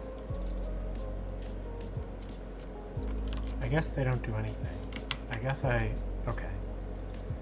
As I haven't written this feature yet, I'm not handling scripted lock types. I've just got interactive and automatic, and then I just use automatic and have it turn on. So, anyway, yet another thing I need to implement. This should work. It pops up. There we go. Now we've got this cool camera.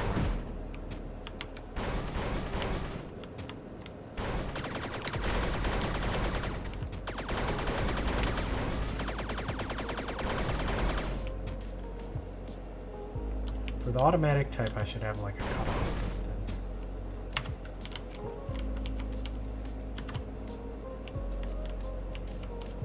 So let's see. Goes down, goes up, goes down. Goes back up.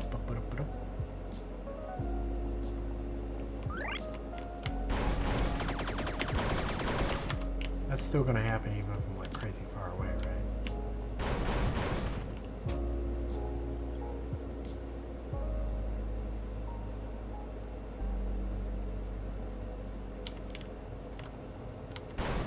I guess there is a distance cutoff. Yeah.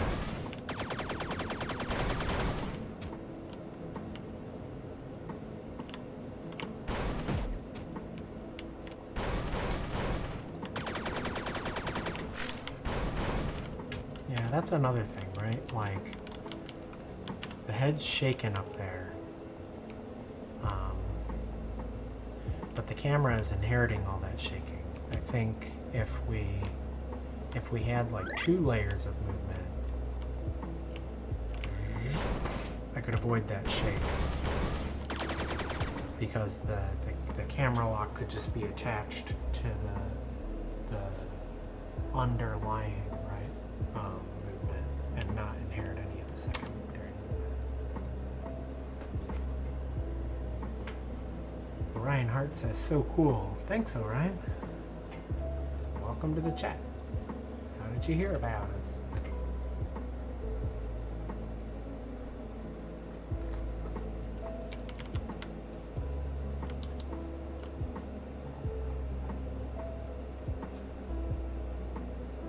It's Sam from Glitch. Oh, hey, buddy. For people who don't know, Glitch is Glitch City in Los Angeles. It's like a co-op of scrappy indie devs, like all kind of working out of the same space or helping each other out where possible. So.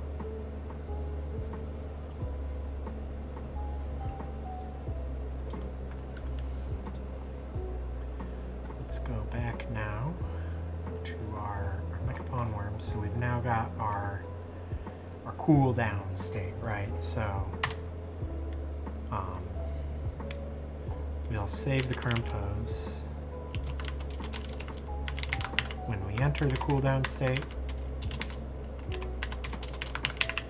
and then what we want to do in the cooldown state is just kind of like slowly rewind back to the back to the headlock pose. Excuse me. So let's think about it. We don't want it to be like it hits the ground and then it's immediately pulling back again. So there's kind of going to be like a wait. You know, let's just have different states. So here, I'm going to edit a header, so I got to shut Unreal down.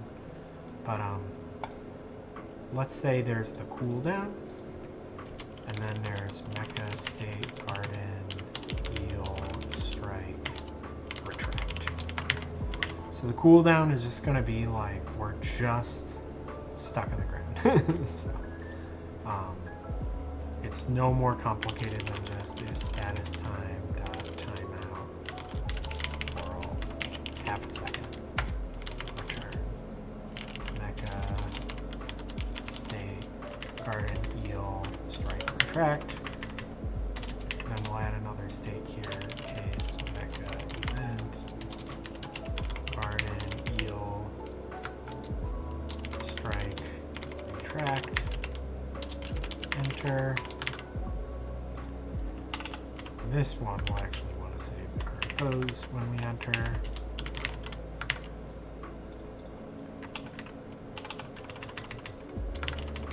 Then we'll have our update. Do I have a typo? Yes, Gardell.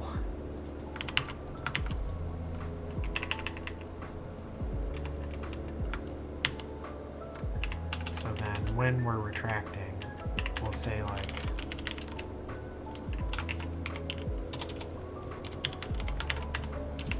retract seconds. What's that going to be? 1, 2, 3, 4, like 4 seconds.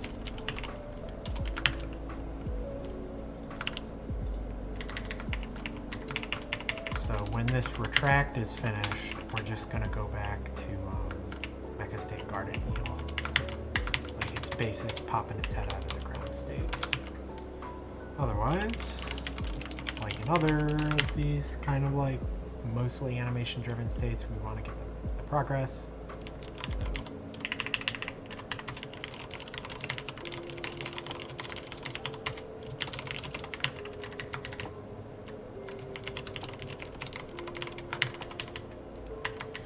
progress is elapsed divided by retract seconds.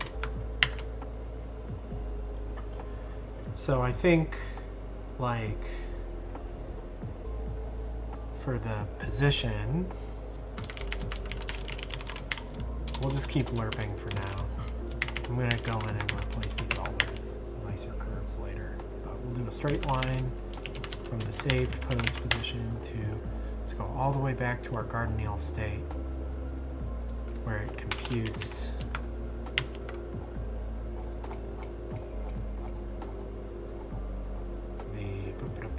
the reference animation pose. And then I think I'm going to use the smooth step function on the progress. That means that it's going to like start slow, it's going to speed up, and then it's going to slow down again.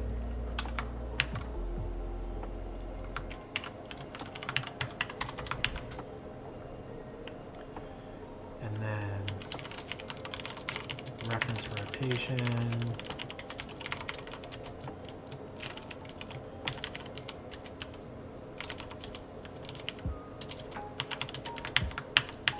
We're going to go to the same rotation that you're at when you're at the end of the emerge animation. And I'm just going to low pass filter that. So ref up.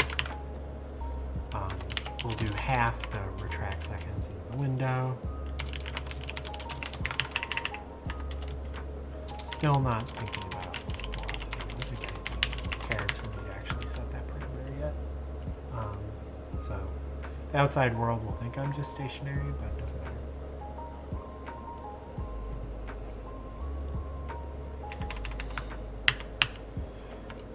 So all this looks pretty good. Let's just go in and see what happens.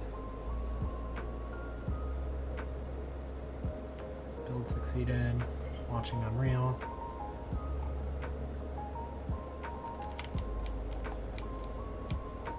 So now, come back here. Our dingus comes up, waits for us to get in range to strike. Our camera turns on. It's going to strike. Then it kind of retracts back up again. And then, okay.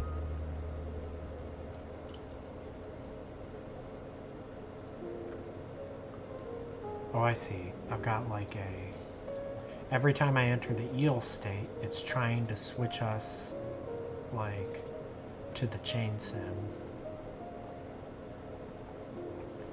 So let's just say when we exit the garden eel and merge state, that's when we're going to switch to the chain sim.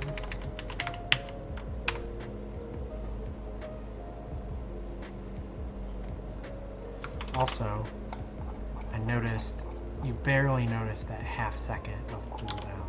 So I think, 1.5 seconds of cooldown. Let's just see how that feels.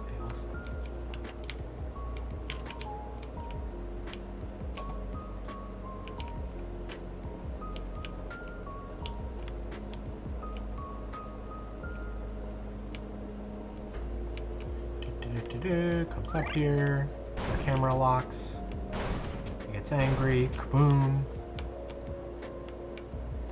It has a slow retract back up to there. It's got a nice little seamless transition, and then it should try and attack again. Yes, now we're in a game mode. So now I just need to do real aggro. I need to have it keep wandering until I'm actually in aggro range before it pops out and tries to do this aggro state. And then I also need to be able to attack when I exit aggro. So if I just leave like this, it should like give up on trying to attack me and resume its wandering state. So I think that's what I'm going to spend the rest of the afternoon doing, but we've kind of reached, we're 1 minute away from my 4 o'clock break, in which I need to take a walk around the block and get some vitamin D from the sun.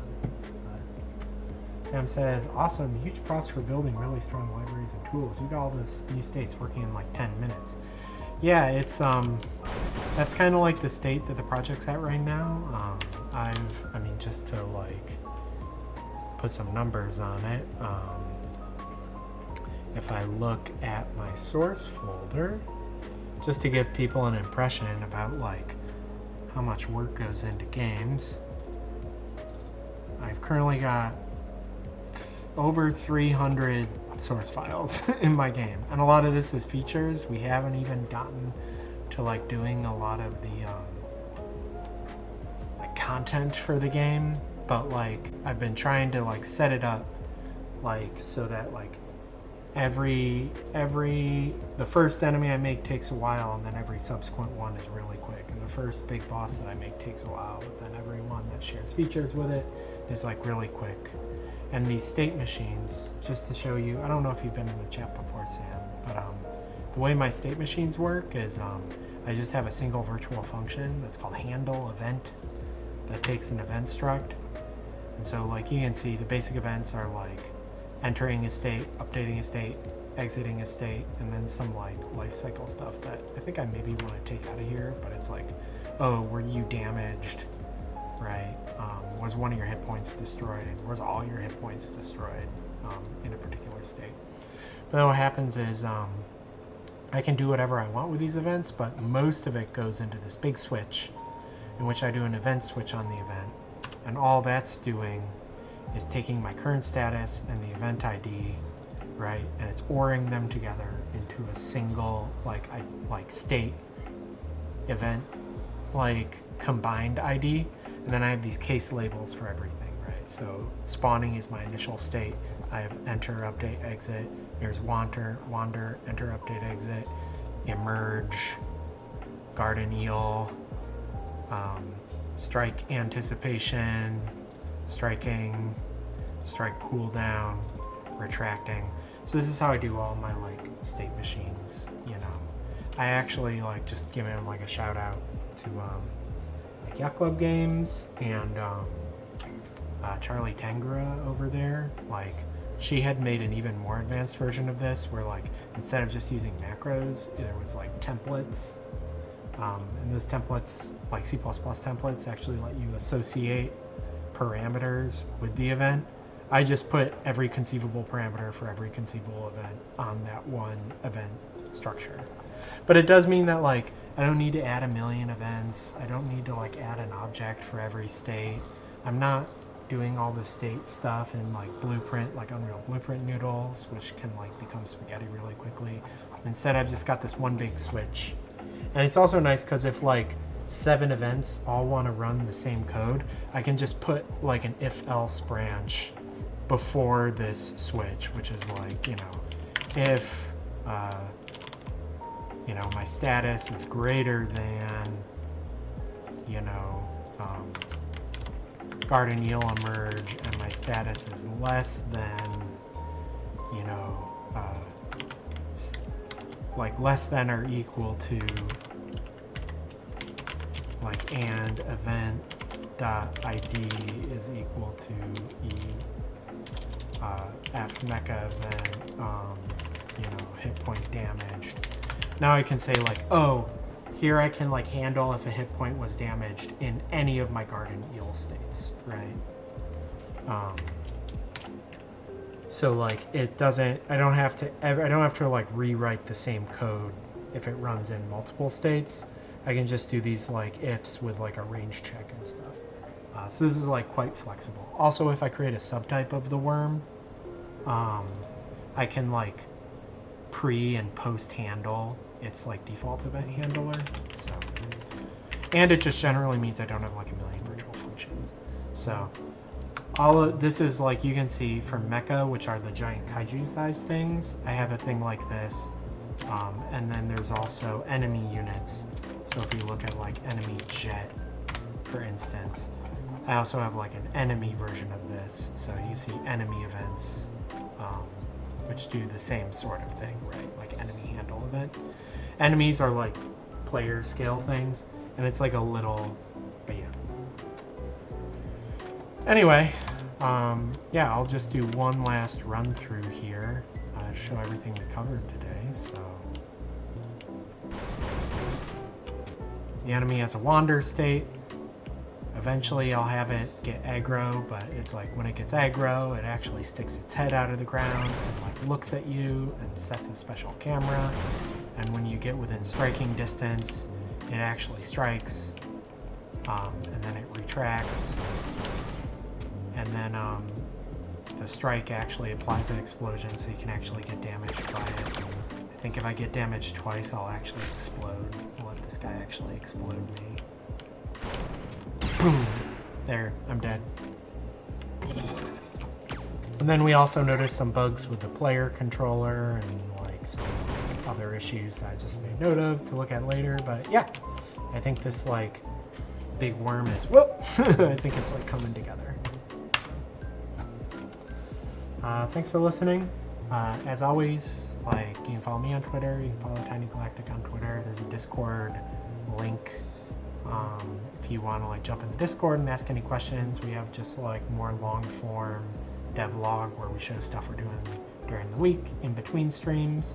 There's also an AMA thread there if you have any questions about the project or just about game development in general. And we do these live streams every Friday from 2 to 4. Sometimes I start a little earlier, sometimes I go a little later, but today I'm kind of flagging, so I'm gonna call it. But yeah, this is fun.